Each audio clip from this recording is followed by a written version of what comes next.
Barnaby and the Secret House. Deep in the Tronçais Forest in Oven, a secret path winds between giant oaks. Their branches are so intertwined that they form a deep green vault, filtering sunlight into thin golden blades. This magical setting is a natural theatre where the wind dances with the leaves, making the air vibrate with soft whispers. My name is Rory, the most curious robin in the woods.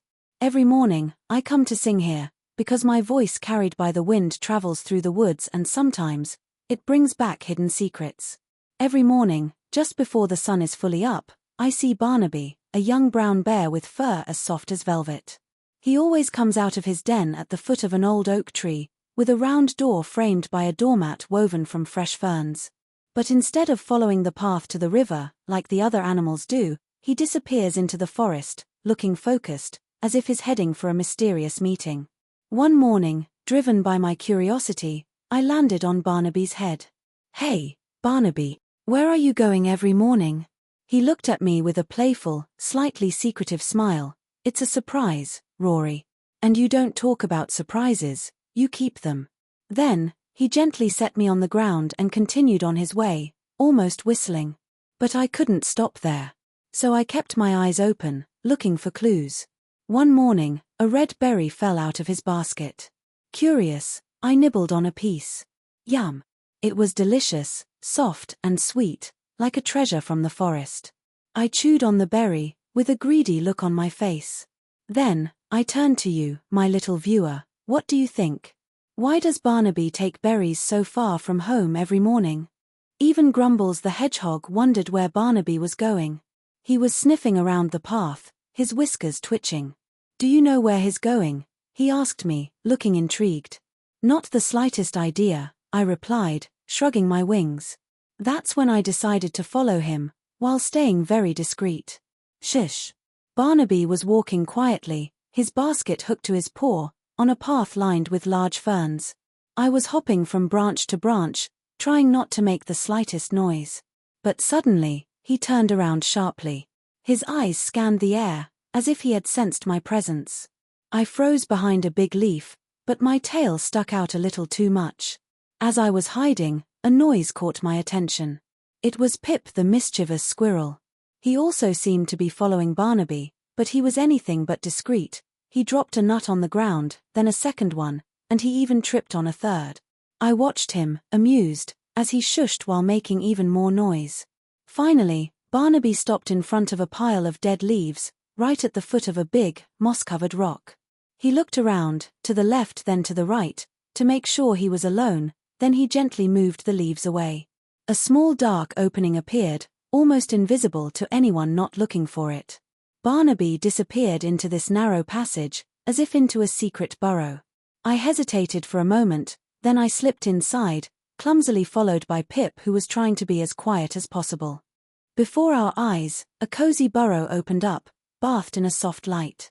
The floor was covered with thick, soft moss, and fireflies twinkled on the walls, like magic lanterns.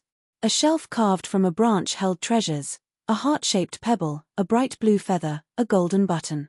"Ah, I knew it, Rory, you're incorrigible," Barnaby laughed as he joined us. "And you're a real secret keeper," I said with a smile. "Is this where you disappear to every morning?" "Yes, this is my secret hideout. My own place, where I feel good." In a corner, a cushion made of feathers invited rest.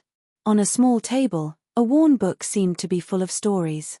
"Stories are as good as honey, you know, Rory," Barnaby said, gently stroking the cover.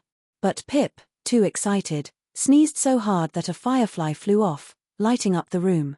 "Pip, we whisper here," Barnaby grumbled softly. "Sorry, but wow, it's so beautiful in here." Outside, the rain began to fall, drumming on the vault of leaves above our heads.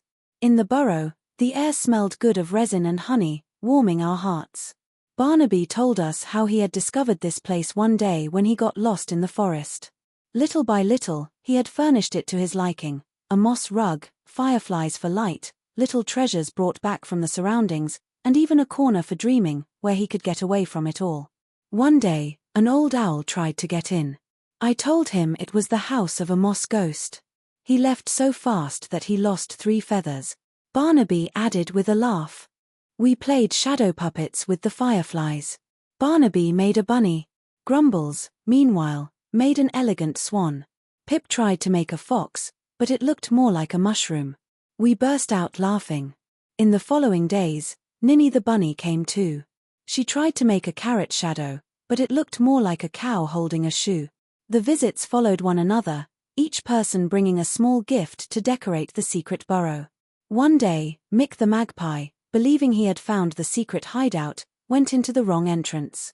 He fell into an old muddy burrow, all dirty and annoyed. He came out swearing never to look for treasure again. One winter evening, as the snow was falling in big silent flakes, I knocked on the secret door.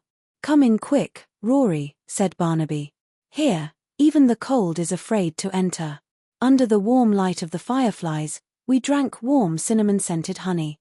Pip spilled a little honey on his tail, which made the ants dance all around him. We burst out laughing. My voice, this time, spoke to you, my little viewer. Some secrets are too good to be kept to yourself. Sharing them with friends is even better.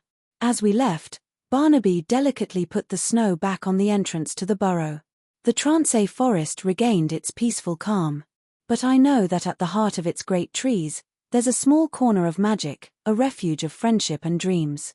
I look at you, who are listening to me, and you, do you also have a cozy place, a treasure that you keep deep in your heart?